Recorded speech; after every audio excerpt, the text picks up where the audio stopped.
God's love, elevating, energizing, empowering. Miracles happen when you know that you are loved. Peter Youngren has communicated God's love with millions from every religion and culture. Get ready for your ultimate life because you are loved. Welcome to our telecast today. I'm believing God for you. You are so precious. And in a few weeks' time, we are going to celebrate the resurrection of Jesus Christ. And I'm believing God for resurrection life to touch you. I don't know what your need is, if there is deadness in some area of your life, spiritually, physically, in a relationship. Christ is life. And so call with your prayer request today. We'll talk more about this in a moment, and because we're really believing for something very special to happen. But also a word about Israel. Already so many people from coast to coast are contacting us and saying, we want to come with you, Peter, on the Love 2016 or Love Israel tour. And so we want to get all the information to you. I think we have a very, very good price and an excellent tour. And people are really talking about people who've been with me before coming back again, and brand new people. It's going to be a great, great time together. So here's some information. Look at this. You will journey from where Abraham entered the promised land to Golgotha, where Abraham's blessings were provided through Christ. Is this your time for a trip of a lifetime? Join Peter and Tina Youngren on the Love Israel Tour. You'll walk where Jesus taught and healed the multitudes, where the early church was formed and where the prophets spoke. Discover secrets and fresh spiritual insights as you walk the streets, hillsides, and seashores of Israel. You will uncover life-transforming nuggets of God's unmerited grace as you are enriched by on-site teachings. Enjoy meaningful fellowship with like-minded believers on the tour and meet believers in Jesus Christ who live in Israel today. One person commented, "I've been to Israel several times, but this was the very best." Pastor Peter's revelation of Jesus Christ and his knowledge of the history of Israel made this trip unique. I can't wait to go back. There is no better time than now to tour Israel. Love Israel Tour. For more information, please call 1-877-974-7223 or go online to peteryoungren.org to receive your free information package. Discover Christ in the land of the Bible. I'm attacking fear today. Let me define it first of all. Fear is an emotion that is triggered by a real or perceived threat. We feel threatened, may not even be real, and then the emotion of fear emerges. Now, fear is a good thing in that it is a basic survival mechanism. If you see a big truck barreling down the road in your direction, you should feel fear and run out of the way. And so when that kind of fear hits us, either we stop and fight or we flee, we run for our lives. But there is a constant fear, a living with fear that is deadly, that really incapacitates people, and that's what I'm talking about. Let's define the word. To fear is to be in awe and wonder of. Think about that. To fear is to be in awe of. That's what we understand the fear of God. The fear of God is the beginning of wisdom. To be in awe of God, to be in wonder of God. It's nothing to do with being scared of. No, to fear is to be in awe of. And so the negative fear, the destructive fear we're talking about is when we are in awe of our circumstances, in awe of our troubles, in awe of other people. But there's a beautiful thing about fear, being in awe of God. You see, that was the difference with the people of Israel versus Joshua and Caleb. Israel, they were in awe of Pharaoh. They thought Pharaoh was so great. But Joshua and Caleb, they were in awe of their God. Same thing when in the story of David and Goliath, Israel, they were in awe of the giant Goliath. But David was in awe of the greatness of his God. And so the results in our life depends on what or who we fear. How many want good results in your life? How many want a great life? How many are ready for a great 2016? Are you ready for better things? Are you ready for better things? Well, the results we see, and we all want good results, is largely dependent on what or who we fear. You say, I'm fearing the economy. I'm afraid it looks so big. Everything seems to be falling apart. I'm afraid of whatever going on in the geopolitical area. Or you can say, I'm in awe of God.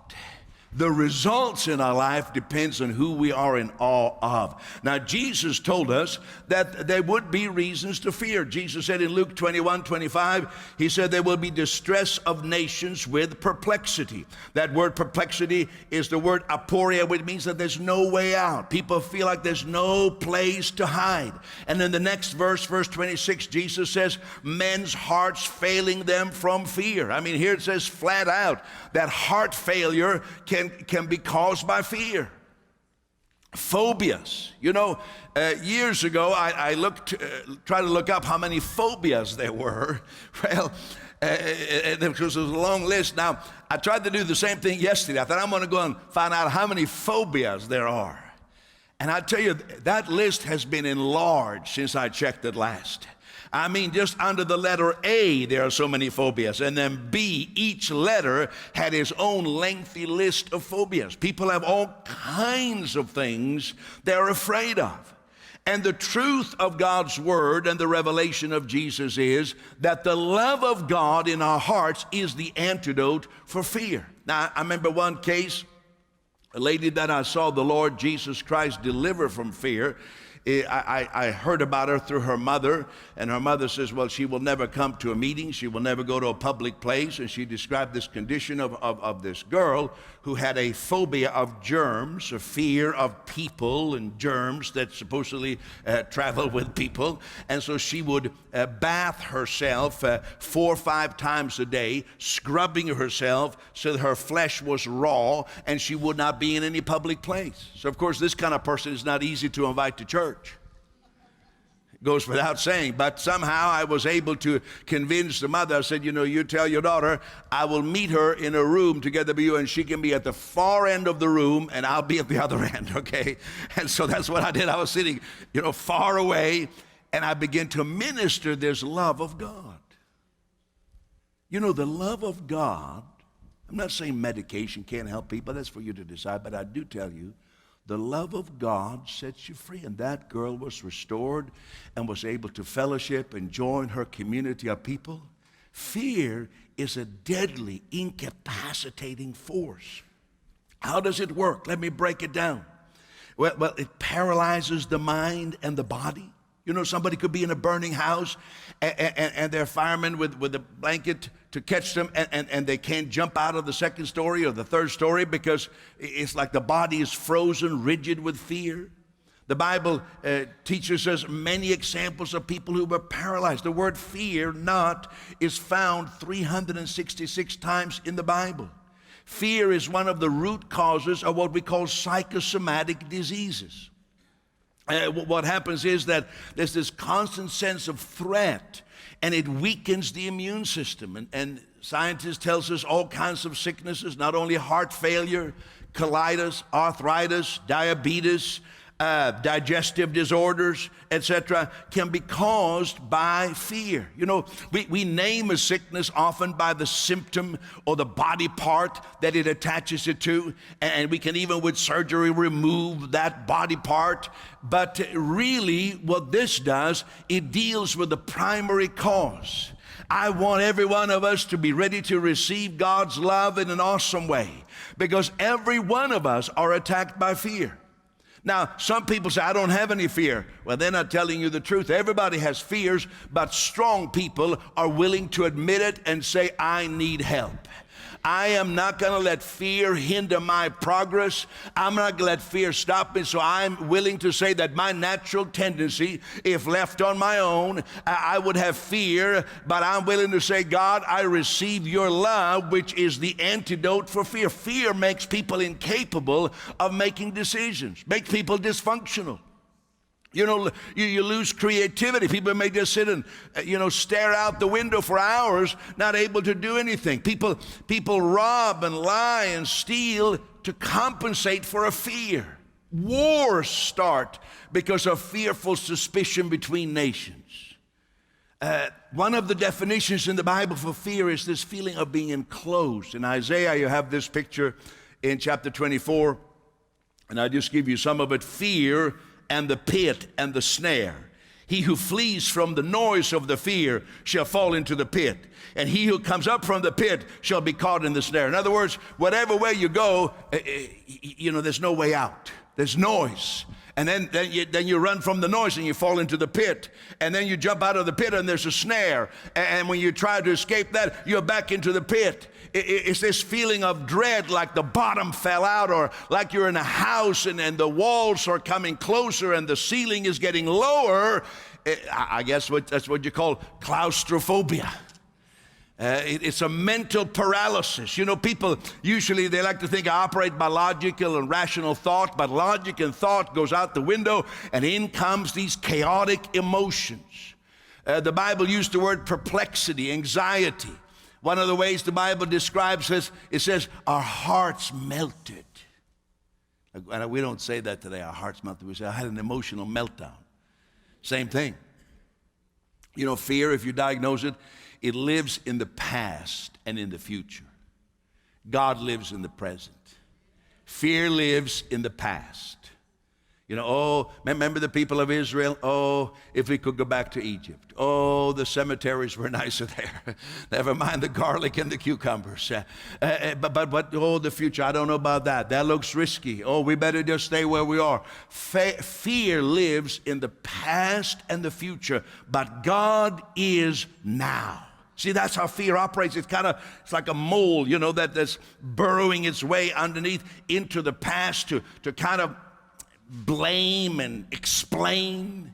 It's like two sides of a coin. You look back and say, oh, what if I only had done it differently? What if I could do a do-over? But then into the future, well, I better not, because if I do that, what then? So either way, you're kind of stuck. You see, fear identifies people with their situation. Sometimes somebody has been taken advantage of, so we could say that person was victimized. But even if you've been taken advantage of, been victimized, you at the core are not a victim. Maybe you lost, maybe you made a bad deal, but at the core, you are not a loser. No matter what has happened to you, at the core, you are the beloved of God. You are His beloved child. You are a person with a hope and a future. This message has met with a tremendous response. Job said, what I greatly feared happened to me. Medical science tells us that fear is one of the main causes of sickness. Physical sickness is caused by people being anguished in fear. I want you to get your prayer request in here. We want to believe God with you, and we're going to believe God for something very special for you. So before we go back to the teaching, look at this. The Grace Prayer Center is a special place of partnership for you. Our team of dedicated prayer ministers are standing by to join with you in agreement for God's best in every area of your life. Something special happens when we partner together in prayer. Call the Grace Prayer Center today, and let's agree for your situation. Prayer partners are standing by to pray with you. Call 1-877-974-7223. The Grace Prayer Center, your partners in prayer. What happens in your body is that when fear is there, this negative emotion, there are hormones released that are needed for survival. And so there's also in those hormones something that slows the functions of the parts of your body that are not needed for survival. So for example, your heart rate increases, your sense of sight increases, your brain seems very alert, and you feel very sharp and ready to go because you're in a defense mode. And so blood is being pumped into your muscles and your brain is functioning. That's why people like horror movies. You know, people go to this, take their kids, and they're going to see this haunted house. I mean, I have never enjoyed that. I'm not going to ask for a show of hand. I don't enjoy horror movies, but whatever you want to do it. I have enough thrill in my life. I don't need to, I don't need that. But if you think about it, why do people like to go to a haunted house where they, go up there and then suddenly the floor caves in and you feel like you fell 6 stories? Why is that? Because first of all, logically you're in a safe environment, but you still get the rush. You still get that. Like your brain is totally alert. That's why if you ever went to one of those haunted houses, one of those places, tourist traps, how many been there? We've all been there, right? You can still, when I say it, you still remember, you knew you were in a haunted house and you knew there's going to be scary things, but then suddenly something jumped out of the wall at you. And when I say it, you can still see it. It's so vivid to you. You don't remember what else, but you remember that thing or coming down out of the ceiling or you were on kind of a rail or something and suddenly it just yanked you this way and something terrible noise came. You still remember it because that is how the brain works. At the height of such alertness, the brain records the smell, the sights, the sounds. That's why you hear about it today a lot in the newspapers because of the wars and soldiers that have gone overseas and they suffer with post-traumatic stress disorder. Well, what is that? Well, maybe a soldier was in a bombing raid and feared for his life and bombs were coming down, people were being killed. Maybe it was early in the morning, a foggy morning or whatever, and suddenly after the person is back home, there's fog. And it just triggers this reaction. And he said, I don't know, I just got this panic attack. Why? Well, what was the...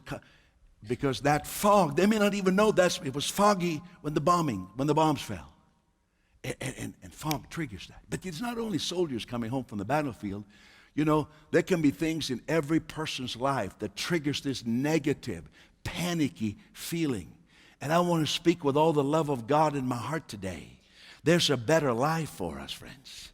God has something better for us. I want to lay it out for you, but I kind of must stop from time to time. I can only give you about 4 or 5 minutes of this dismal diagnosis, and I must interject, you are beloved of God. But we all can relate to how this works, in the short term, how the effects of fear is short term. People withdraw. People go within themselves, or people become angry. Fear and anger are closely connected. So sometimes somebody acts very macho, bully, real bad. He's that guy, he's not afraid of anything. He's probably the most scared person of the bunch. Because you need to go beyond that facade. You look a little deeper and you see, why is that person so macho? Why is that person showing off so much? Because of fear inside.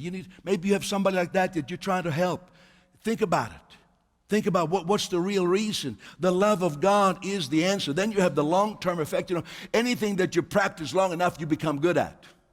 I know some of you are practicing basketball all the time and you're getting better at it. Whatever you do long enough, you get good at. Well, if we practice fear and anger on a continual basis, some people get really good at it. I mean, they don't even realize that they're good at it. It's so a part of their life. It's part of who they are. But thank God there is help, and thank God there are people who say, I'm willing to ask for God to help me. So let's look at what the scripture says, because already in the Old Testament, God made a law against fear. And that law, of course, is transferred for us into the new covenant. But let's start with the Old Testament, God's law against fear. Deuteronomy chapter 20. It says like this, when you go out to battle against your enemies, more numerous than you, don't be afraid of them, for the Lord your God is with you. So when you're on the verge of battle, the priest shall speak to the people and he shall say, today you are on the verge of battle. Don't let your heart faint. Don't be afraid. Don't tremble or be terrified because of them. For the Lord your God is he who goes with you to fight against your enemies to save you. So notice, number one here, that God's answer is not to avoid the fight altogether. There's too many people who think, well, I just want to have any more trouble. Pray for me, Pastor. I don't want any more trouble. And the only prayer I can pray for you is, Lord, take them to heaven right now. We'll do a nice funeral. That's all I can pray. If you say, I never want any more trouble, if that is your sincere prayer request, and I take people at their word, that's the dangerous part of me. I take people at their word, so whatever you tell me, I believe. Come on, so don't ask me that, because in the world you will have tribulations. Jesus said, I promise you, you will have troubles in this world. And so the answer here is not that if you just trust me and believe me enough, you'll never have to fight, you never have to face anything dangerous. No, what God is saying here is, I'm going to give you a new mental picture. Because fear has a whole lot to do with pictures. Pictures that conjure up memories from something that happened to us. And God says, I want to tell you now, and I want the priest to remind you whenever you're facing enemies all around, I want you to see this, that when you go forward, you're not going alone. Somebody is going with you. Somebody is there by your side. Somebody is there. You're not alone. Picture that as you go. Now, you know, when it comes to David and Goliath, of course, Deuteronomy chapter 20 is at play in that story. Because all of Israel trembled. They heard the giant's booming voice. They saw how big he was. So that's the pictures that they had in their mind. But David had a different picture. He saw something different. Actually, you could say that King David, he applied Deuteronomy chapter 20. The only difference between him and the others is that he took the promise of God and made it personal. He actually believed it. He actually practiced it. So when he came, he said like this. He said in 1 Samuel 17:45, you come to me with a sword and with a spear and with a javelin, but I come to you in the name of the Lord of hosts. This day the Lord will deliver you into my hand. He's saying, I can already see the victory. He already had a mental image of the victory he was going to enjoy. He says, the Lord is here with me. He will deliver you into my hand. He is practicing this. Now, of course, you and I live in a new covenant. And these truths have been transferred into the new covenant. Look at all the pictures God has given to us. He says, I am the vine, you are the branches. That's a picture. You can picture a vine, picture a tree, and a branch. So that's my relationship with God. So it's not just a theoretical statement, you know, you're synchronized with God. No, it's like a tree and the branch. So you can walk around saying, I see that. I'm just that branch sticking out of the tree. I'm hooked up to everything that is in the stem of that tree. That's a picture. So we replace the negative imagery. In other words, Jesus talks about that he is the head of the church. We are the body. Wherever the body goes, the head goes, and wherever the head goes, the body goes. That's a picture for us, to replace negative imagery. So whatever you're facing, you're thinking, well, I mean, Jesus is the head and I'm the body. I'm totally hooked in with him. The same bloodstream that touches the head touches the rest of the body. I'm touched by everything that touches Jesus Christ. In another picture, we are joint heirs with Christ. Well, what that conjures up is a picture of after a loved one has died, a very wealthy great uncle of yours died, and you sit down with the executor of the estate, and the executor of the estate says, well, so much for Joe, and so much for George, and so much for Susie, and so much for you. And in this case is, well, everything God has is given to Jesus, but you are a joint heir with Jesus, so everything God has is given to you. Now picture that. Can you picture that? You say, well, I don't know, the way I'm looking, I don't see that exactly. The way you're looking, the direction you're looking, you don't see that, so change direction. See yourself there, seated with Jesus Christ. You are a joint heir of Christ. Make sure you get to your telephone right now so we can include your prayer request.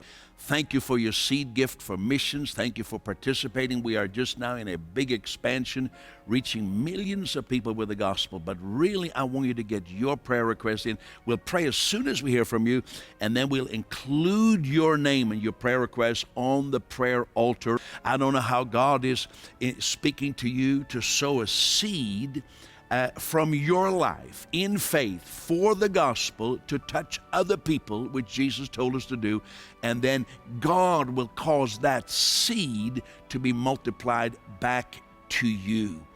I tell you, fear is a great destroyer, but we are declaring war on fear, and the antidote is the love of God. So when you call, we're going to pray filled with the love of God.